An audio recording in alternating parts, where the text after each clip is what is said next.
Hola, muy buenas videojuristas. Hoy os voy a explicar si merece la pena o no hacer testamento. Nosotros cuando nos hacen esta pregunta decimos que depende un poco del caso, pero la generalidad de nosotros, pues si ya tenéis parejas y encima en este mundo que vivimos ahora de separaciones, divorcios, hijos de uno y de otros, y sobre todo que nos pasamos la vida pagando el piso con la hipoteca para luego tenerlo los últimos años en propiedad, pues nosotros aconsejamos que sí, porque mirar, el testamento es el documento que se refiere a los bienes que haya en el momento de morirse, es decir, que durante toda tu vida no te condiciona para nada, te lo puedes gastar todo, lo puedes duplicar, triplicar o hacer lo que quieras con esos bienes. Tampoco te condiciona si designas herederos, porque durante toda tu vida lo puedes cambiar todas las veces que tú quieras. El único que va a tener valor o validez es el último que hagas, así que vas cambiando preferencias de herederos, pues puedes ir cambiando perfectamente el testamento. Y la diferencia es que si haces testamento tú puedes designar quiénes van a heredarte, respetando los herederos forzosos que luego os voy a explicar, en qué cuantías, en qué porcentajes, incluso designar un legatario, es decir, pues tal persona le voy a legar el mantón de Manila de mi abuela. También puedes poner condiciones para que se cumplan, nombrar un albacea para que vigile que se cumpla todo eso, un contador partidor si tienes muchos bienes para que reparta y no se peleen, un tutor o un administrador si hay menores o incapaces, puedes reconocer un hijo, en fin, puedes dejar muchísimas disposiciones. Y si no lo tienes, pues todo esto no lo puedes hacer. Si no lo tienes, el Código Civil establece un orden. En las legislaciones forales de Cataluña, País Vasco, Navarra, Galicia, etcétera, cambian un poquito, pero bueno, si sois de allí lo leéis, que se parece bastante. El orden, si no hay testamento, es que heredan primero los hijos y los descendientes de los hijos, o sea, si un hijo tuyo ha muerto, pues heredaría a tu nieto.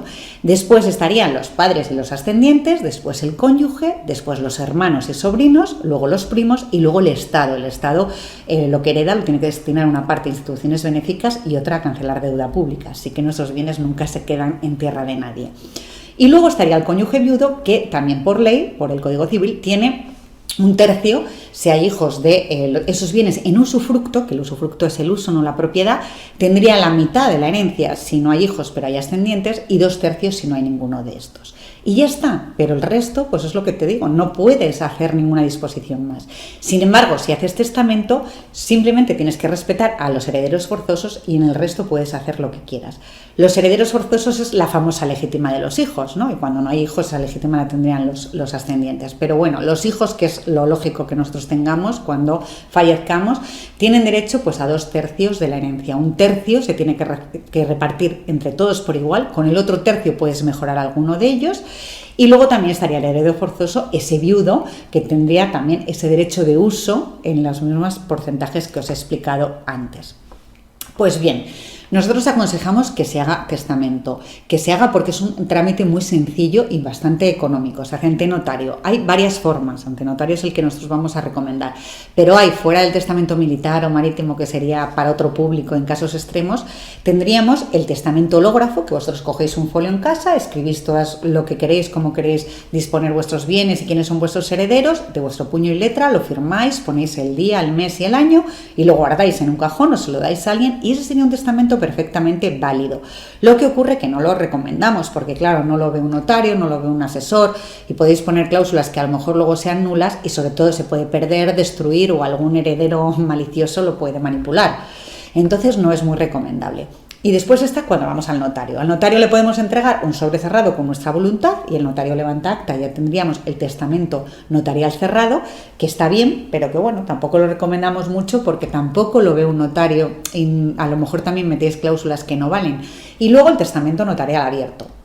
Tú vas con tu DNI, eres mayor de 14 años, fijaros 14 años, y estando en tu sano juicio, le dices al notario cómo lo quieres dejar, lo firmas con él, no hace falta testigos, a no ser que fueras invidente o que por alguna razón no pudieras o no supieras leer o escribir, y el notario lo guarda y lo manda al registro de actos de última voluntad. Este registro, que es como el registro de las propiedades, pues es el registro de los testamentos.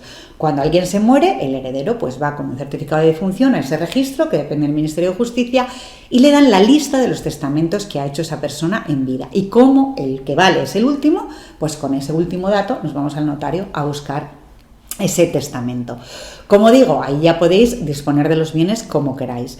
Nosotros, sobre todo, aconsejamos, porque todo el mundo tiene mucho miedo a qué pasa en los testamentos, claro, porque los hijos tienen la legítima, entonces el viudo le pueden echar a la calle. Bien, esa es la gran inquietud de todo el mundo. Pues también el testamento permite, pues con condiciones, pactar eso, es decir, decirle a los hijos en el testamento, vale, si vosotros respetáis que el cónyuge viudo use, que no es que tenga la propiedad, use toda la vida los bienes de la herencia, no solo tendréis la legítima, sino tendréis más porcentaje de la herencia. Pero si no lo respetáis, tendréis la legítima estricta. Es decir, se pueden poner ese tipo de cautelas. Imaginaros una pareja que no está casada, en algunas comunidades, bueno, pues sí tienen derechos sucesorios, pero la mayoría no, y por supuesto no tienen ninguna bonificación fiscal. Si no hay testamento y no hay hijos, o habiendo hijos hay padres, les pueden echar de la vivienda, aunque tuvieran la mitad. Entonces, por eso nosotros recomendamos, en el mundo en que vivimos hoy en día es bastante sencillo y bastante económico, ya digo, cuesta entre 60 y 80 euros, y no es llamar a la muerte, ni mucho menos, es facilitar los trámites, que tampoco podemos nosotros asegurar que habiendo testamento no haya luego algún problema. Porque cuando luego uno recibe la herencia, pues también que sepa que recibe bienes y obligaciones, bienes y deudas. Si hay muchas deudas, lo mejor es renunciar a la herencia. Si sospechamos que puede estar 50-50, pues habrá que aceptar la herencia a beneficio de inventario, que se llama. Es decir, no responsabilizarnos personalmente de las deudas y decir, bueno, que se cubran las deudas con los bienes de la herencia y si sobra algo, pues nos lo repartimos. Por último, también en el testamento esos herederos forzosos los podemos desheredar, porque si han sido malos, muy malos durante la vida con nosotros, nos han maltratado, nos han abandonado, no nos han prestado alimentos, pues podríamos poner en ese testamento que se les desherede. Si vais a hacer eso, sí que os recomendamos fervientemente que acudáis a asesoraros, porque son temas complejos y luego muchas veces, bueno, pues mejor estará hecho y se llevará a cabo cuando fallezcáis, que no dejarlo ahí escrito, en eso, como decimos, en un cajón, que luego es muy difícil de darle validez. Bueno, espero haberlo aclarado. Como digo, si luego hay problemas, pues también para eso estamos los abogados. Muchas gracias y hasta otra.